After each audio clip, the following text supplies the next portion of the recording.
I was right, and I didn't want to be right. So we left off last week at Emma and Mike's wedding, and Emma had said yes, and I wasn't sure. Did that mean that she was for sure on having kids? I had no idea. So I was hopeful that Mike was going to say yes, but my prediction was that he would say no, and he did. He said, I do love you, but I can't say I do.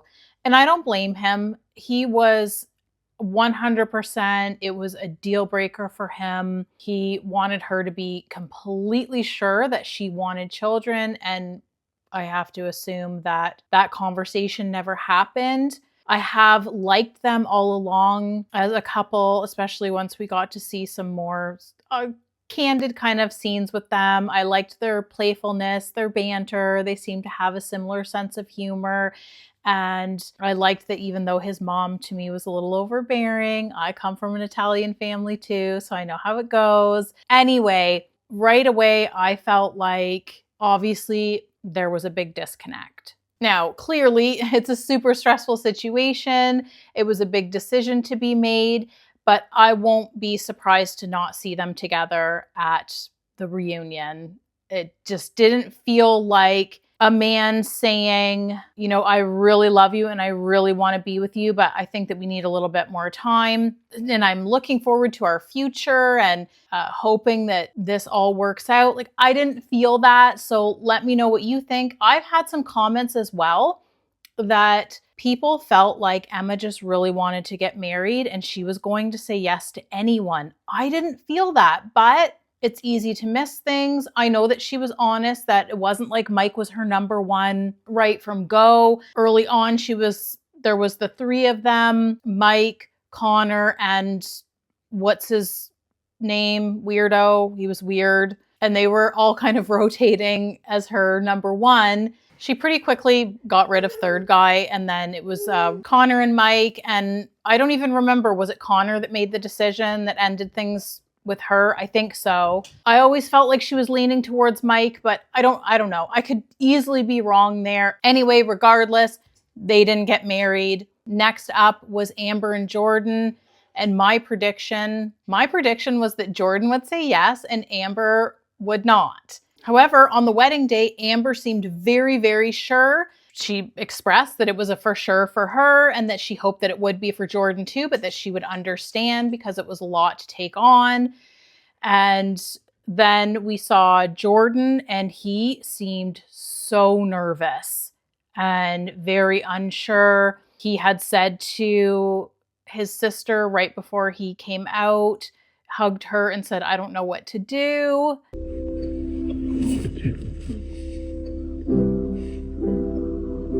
And in that moment, I had no idea. I was starting to think he wasn't going to say I do.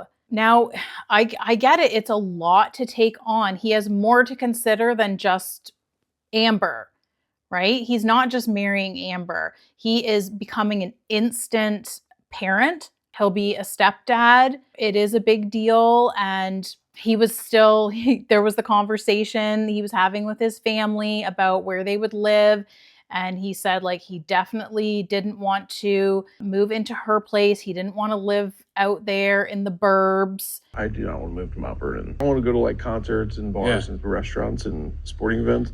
Again, he wants to be close to the nightlife. And I was thinking, your social life really changes when you're a parent. So, and we have to consider too that when you are getting in a relationship or marrying someone who has children, it's not just how much your life is going to change becoming an instant parent, but also the fact that you do grow attached to children. You develop love for them.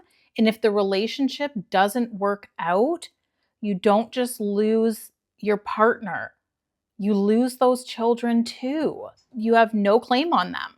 And that is a very painful thing that a lot of people go through in these situations with stepchildren. The relationship fails, and even in just relationships, it doesn't take long. I've been there. It doesn't take long to develop attachment to children, and it's harder.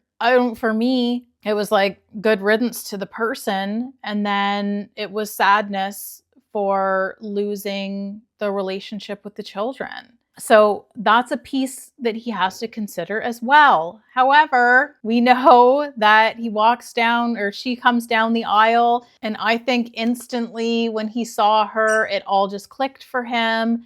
And I noticed they kissed when she came up, and that's a faux pas. I don't really know why. Why is that a faux pas? You've obviously kissed before, but I guess you're supposed to wait. You're supposed to hold the anticipation for the kiss after the I do's. Did anyone else think that was absolutely insane what Amber's brother said to her 2 seconds before she walked down the aisle? Expecting this not to go through just because I think that maybe he wants more time. She's standing there so sure.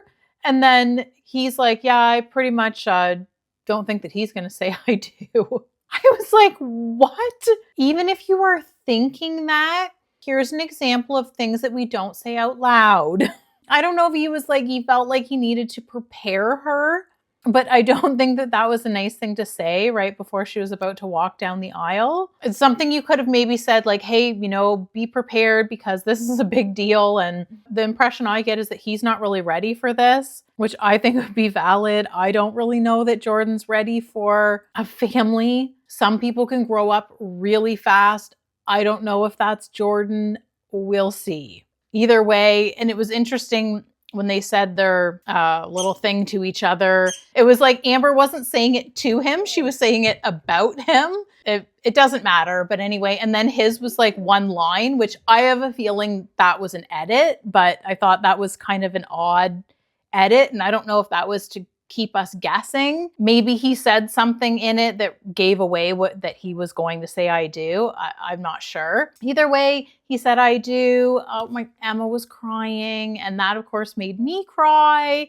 I thought it was all just really sweet. And then we saw the three of them together afterwards, and we got to see a little bit of the wedding reception celebration. So really happy for them. We'll see next week. Okay, so tell me, I feel like I'm so out of touch with this season as far as the pacing. I don't remember the reunion being the next Wednesday night. I always thought the reunion was the next weekend. So like Wednesday, we see the weddings, and then on the weekend, there was like a Netflix live, and that's when the reunion would be. But now we have to wait until next Wednesday night? That's too long for me. I need all of the dirt now. But whatever, it's out of our control. We have to wait until next week to find out what's happening in everyone's life right now. So then it went to Britney's house. They didn't even have a wedding.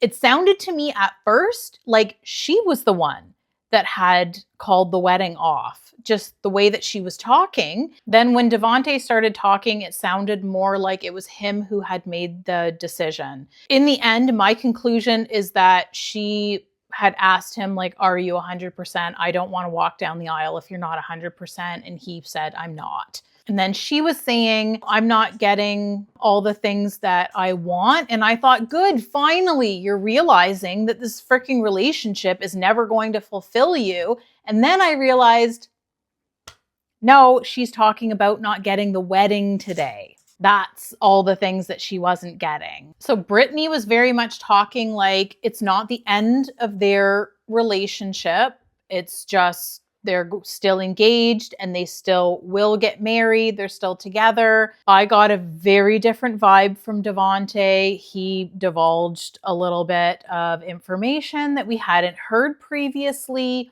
that basically he was finding her extremely clingy, which it does not surprise me. As soon as he started to pull away, she was like, every time he would move away, she would just come like that much closer. And it was inevitable. And it's no secret from the moment that they met, I did not want them together. I did not like him for her. I don't doubt that he likes Britney. I mean, she's pretty likable. But in love with her? No, definitely not in love with her. And I wonder how much of those things he had actually expressed to her. I mean, saying he feels like he can't even leave the room to go change his shirt. without her following him, and that he's like, no, you stay here. I'm going to change my shirt.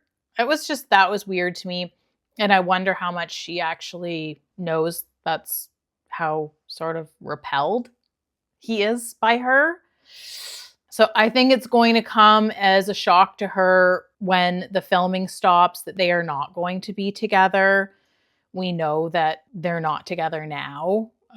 There's been some breaches of NDAs and whatnot. I'm not sure. Just hear little things here and there, but really trying to avoid hearing too much because I want to get the information at the reunion. I like to hear everything, just as it's coming out from their mouths, not all of the lead up leaks and whatnot. So when we see the reunion next week, it isn't going to be a surprise to us that they aren't together. Oh, the prediction. So I had said that I thought that Britney was going to say yes and that Devonte would say no. And I think that my prediction was correct had they have made it to the altar. So another thing Devonte said was that her already having the wedding dress, it raised some alarm bells for him. And he did question, did she want to marry him or did she just want to get married? And I've said that all along. That I'm not too sure if it was really Devonte or if it was just marriage in general. And she said, I don't want to start over again with someone else. Well, that is no reason to stay with someone when it's not right. It's clearly not the right situation. He doesn't have strong feelings for her, and she is not even getting out of the relationship what she wants. She won't be fulfilled. So I felt like when I heard her say that, I was like, girl, you need to work on yourself because it does seem like she really just wants to get married. And I think that he felt that. While I don't think that's the reason that he chose not to marry her, I think that it's valid. So hopefully she finds the man that's right for her because that's not Devonte. And then we had Alex and Ashley's wedding. I do feel like Netflix gave it away.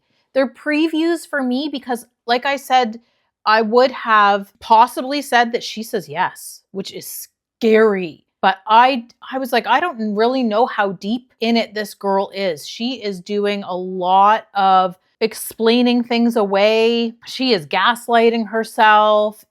It was really, really hard to watch. Of course, I understand, totally different watching it from the outside, looking in. She's the one that's in it. She's the one that was love bombed. She's the one that was manipulated. So had I have not seen the previews, that it looked pretty clear to me that something went down at the altar and she didn't say yes. I still thought there was a possibility that he went first and said no, and then she called him out. But we know that's not how it happened. She was talking before the wedding, like they do. They kind of lead you on that they're going to say yes. Not only a great husband, but a great father. That's what makes Alex so special. And then they got to the altar. It was Alex's turn first. And she interrupted and said, I know you don't choose me. And, made some claims against him. Claims. I can't say anything for certain, of course. I don't know him. It's all just my opinion. We are just watching edits. But she called him out as a liar. She questioned his integrity. I lead my life with integrity, and I expect my husband to do the same thing. Unfortunately, I do feel like you have missed that mark. Oh, leading up to the wedding, everything was a soccer analogy. I couldn't stand it. I'm like, I can't listen to you talk anymore. Like, if you use one more soccer analogy, like I have to fast forward. Like, just get to the wedding already. I think we've heard enough of Alex talk. I think he has mental dictionary of 20 words and he just repeats them over and over again. Was he starting to run out? He was now using everything was a soccer analogy. Anyway, she completely called him out. You can say that wasn't necessary. You can say it absolutely was necessary. Opinions are going to vary for sure. I don't blame her for doing it. Do I necessarily think that's what I would have done? I don't know. I'm not in that situation. I feel like no, but also who knows? It all just hit her all at once. Like, this freaking guy has been taking me for a ride. I looked back at the entire season and he was love bombing her right from the pods. Of course, when they met, it was hard love bombing, saying things to her like, oh, you feel safe. That's how it's supposed to be. Get used to it. And he was, with the eye contact thing that was so cringy. And that's how they do it. So it's all this positive reinforcement. And then you can see he pulled it all away. Things started to become very negative. And he was also withholding physical affection. He was withholding sex from her. And that wasn't by accident. Okay. Just my opinion. But it all follows very, very classic manipulator. I can't say, but narcissistic, but sociopath. Obviously, again, we're watching edits. That's what we're all watching. We're watching edits. So no one can really look at that. You can only look at things based on the little snippets that you're seeing. That's all we know. So that is what we're doing. Based on that, to me, he is dangerous. He is definitely not someone you want to marry, not someone that you want to be in a relationship with. Her body was picking up on all of those things from the very moment. She was already picking up on those things in Mexico. So even though it really emotionally, it took her some time to catch up, she was picking up on the inconsistencies. She knew that these were fabricated stories. And then his mom calls him a liar. Jesus, not right. Backs him up. Oh, I can't believe she called you out as a liar. People just don't understand your story because your life is so complicated. It's not that complicated. There are people out there that have far more complicated lives than him. They can still tell you about their life. They can't maybe tell you where they were, what they were doing on any specific day, but they can tell you like, yeah, I lived in Austin, or no, I didn't live in Austin. Not they're trying to remember, oops, I told this one person I lived in Austin, but I told this other person I never lived there. I was thinking about living there. That doesn't happen, even when people have the absolute most complicated lives. So, mommy dearest, the apple does not fall far from the tree. They are one in the same. He learned probably everything he knows about manipulation from her. When Alex says he's so proud of himself as a person, okay, delusional. Does he believe his own lies? Then he completely contradicts himself and says that what he learned is that the emotional needs to be prioritized over the physical, but then says like the physical's really important to him. It's not important to everyone, but it's really important to him. He needs to have the physical. So you didn't actually learn anything then. Again, you're just saying a bunch of words. And if you're not actually listening, maybe you wouldn't even catch that most of what he says doesn't even make sense. He's just stringing a bunch of words together. It sounds like Ashley has come into her own. She even admitted if this would have been a year ago, she would have said, I do, and been miserable. And she's right. She would have been absolutely miserable. She would have spent her whole life or their time married chasing lies, trying to make sense of things, being confused, being manipulated by him, waiting for him to toss the next crumb. So glad that that was Ashley today and not Ashley a year ago, because that would have been terrible for her. Do his friends and family not see what a liar he is? And when one of the guys said to him, oh, are you going to go check on her? And he was like, no. And of course he had to say, when she was saying like, I don't choose you. And he of course had to say like, oh, I feel the same. Okay. We don't even care. We don't care, Alex. We don't give a shit how you feel. Like we just want you out of our sight. I'm sick of him. I don't even want to hear from him at the reunion because it's just all going to be lies. So I'm not even interested in hearing anything that he has to say. Of course, I'll still listen, but if I didn't listen, what would I have to talk about?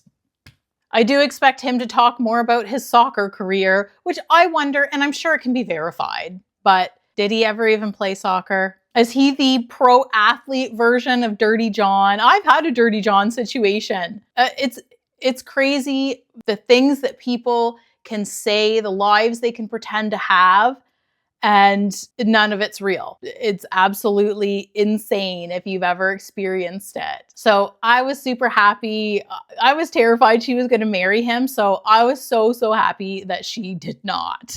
Alex saying the whole, like, Ashley going first was a power move. I'm going to go first type thing. And that's a power move. Do your thing. And the whole, all the question asking and everything was like this theme. Yeah, because you were lying.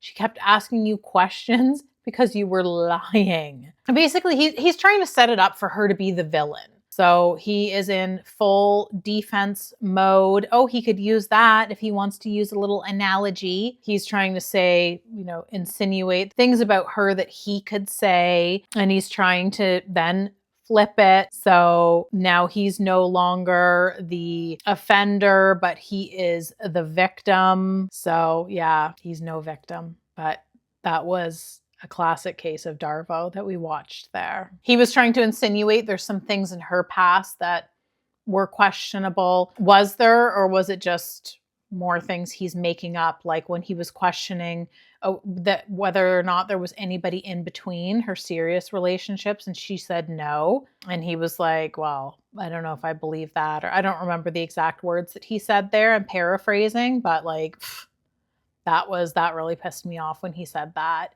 Maybe there is. We don't know, right? Like, just like we can't actually prove, other than just we're not stupid, that he is a freaking liar. I'm sure we could go digging, and we could definitely dig up some information on him that would prove him to be a liar. Do we really care? I already know. I don't need to look at anything. I feel confident in my impression of it. Edits, no edits, whatever. I don't like him. Enough said. So I feel like it's the wedding really that, we kind of were all waiting for, but we knew that Christine and Vic were saying yes.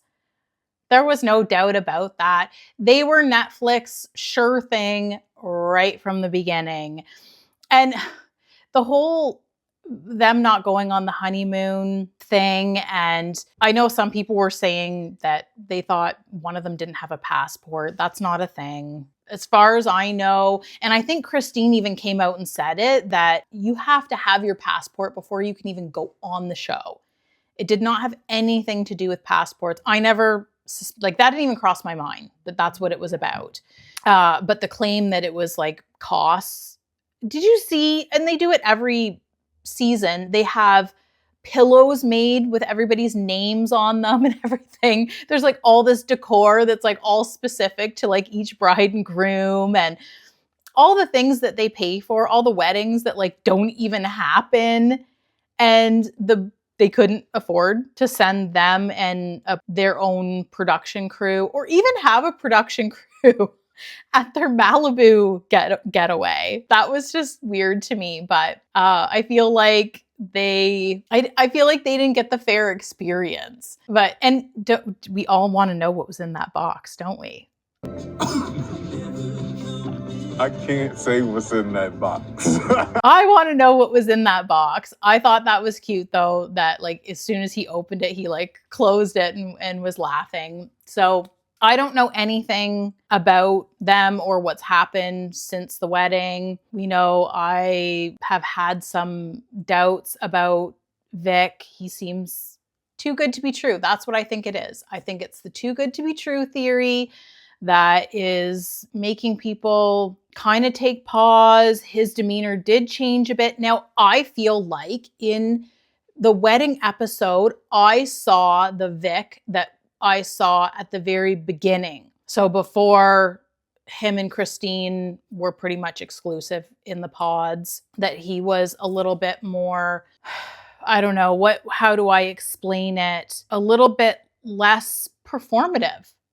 I think that's a common word that people have been using when they're talking about him, is that he did start to kind of come off as performative. And also, we know that if you follow a lot of reality TV and people talking about their experiences being on reality TV, that production does manipulate a lot of the scenes. Did that have something to do with it? Quite possibly. Time will tell. I myself, I've been in situations that looked very much like Vic and Christine's situation, where they were just too good to be true. It was instant connection. You felt like you'd met your person. And I said before, it was the bait and switch. So, and I've said all along, I want to be wrong. I want nothing more than to be wrong. And I mean, we don't really know even anything about Christine. I think really a lot has been overshadowed as far as the women go this season. It has been, the men have been the villains this season. We've had Chris, who, I mean, do we even need to say anything about him? Nah, Chris.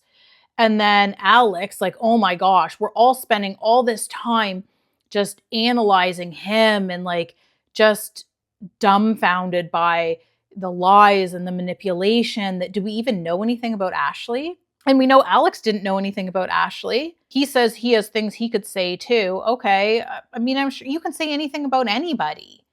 Nobody is perfect, but like, what do we even know about Ashley? She could be a full-blown villain too. We have no idea, because it was just, everything was centered around Alex. And Ashley even said herself, like, he never even tried to get to know me. He never asked me any questions. Yeah, I was spending all this time, I was asking him 1,000 questions, trying to make sense of things that didn't make sense. And he wasn't even trying to get to know me. And we saw that when they were at that cabin or whatever, he was checked out. He was even done, like the love bombing was long over. He was very much checked out. And that's what they, not diagnosing anything, that's what they do. They love bomb and then they pull away, and there's intermittent reinforcement, there's breadcrumbing. They smooth things over with things like a Coke and McNuggets. But that's really, it's like laughable, but that's actually really common. And he did shut down that conversation. That's how he shut it down. And that's how he got her to warm back up to him, right? We saw that happen. So it's true. We don't really know these people. We know them from the show. They're like characters on a show. And so what we're evaluating is the character that Netflix chooses to show to us. And I'm unsure, and I will wait to see. I hope that when we see the reunion next week, that Christine and Vic are together and that they have an amazing marriage. That would give me hope, right? Hope for an 11th season. And let's see a little bit more of that, because it's like it's become very focused on the drama. When you see them like, oh, let's not even send this couple on the Mexico trip with everyone else. Let's not even give this couple a production crew because they seem like too much of a good thing. I would have liked to see more of their time together. And I know we're all like, oh, the drama, and you know, we're focused on the situation between Chris and Jessica and Ashley and Alex, but I do like the real love stories. I'm here for that, and I personally would like to see more of it when we have couples that there isn't drama. Let's see what is it really looking like. We saw a few very short scenes of them that didn't feel completely manipulated and curated and sort of staged. I think that's why we draw more of our attention, because that's what Netflix is drawing our attention to. So I say a little shame on you, Netflix. Next season, we want to see more of, we want to see more healthy couples. Like we're losing hope out here. Anyway, I could go on and on about that, but we are looking forward to the reunion, a whole freaking week away. But I was happy to finally get to see Vic with some friends and family. We missed out on meeting his family. That was the other thing. Like, what the hell, Netflix? And I don't know, was it because maybe they live far away, but could you not do like a FaceTime? Could we even see a FaceTime or something? Christine had spoke to his sister for sure, and I think his mom too. I wish we would have seen that. Why didn't they show those scenes? Even if they were just talking on the phone, why didn't we see that? Because it's like they had to create drama. So it was like, what's the drama? Why didn't we meet Vic's family? And I guess I was talking about it. So I guess Netflix knows what they're doing. And they had kind of set it up like it was going to be a big thing. Like the sister was like, oh, I'm just meeting you. But it wasn't like that at all. She officiated the wedding. So I thought that was really cool. So it was nice to see him with friends and family and, see that side of him. And yeah, I think Netflix dropped the ball there. I personally, let me know if you're like, I'm just in this for the drama. I think some people are, and that's fine. And there's always lots of drama in reality TV. But yeah, I'm in it for the happy couples too. And I know some people are like, this is just trash, right? No, it's new. It's the new dating show. I'm gonna give my age, but does anybody else remember Blind Date? This is no more trashy than freaking Blind Date. There was another dating show from that same era, and I can't remember what it was called. But anyway, I would say way more trash. It's trashier than this. So I had to watch the preview for the reunion a couple of times. And the first time I watched it, I thought that was Ashley that runs off the stage. And the second time I watched it, I'm like, is that Amber? I think that was Amber. I'm like 99% sure that it was. So that's going to break my heart. Ugh. And what's with Chris's hair? Ugh. I just can't stand him. And why was Britney not on the stage? Or maybe it was only no, because Chris was on the stage and Jessica was on the stage. So I was going to say maybe it was only the couples that actually went to the altar. But no, there was other ones on the stage, so I'm not sure. And who was she talking to about her ring? Oh, I don't want to wait a week. Either way, so we'll be back next week to talk about all of the juicy details of the reunion. See you then.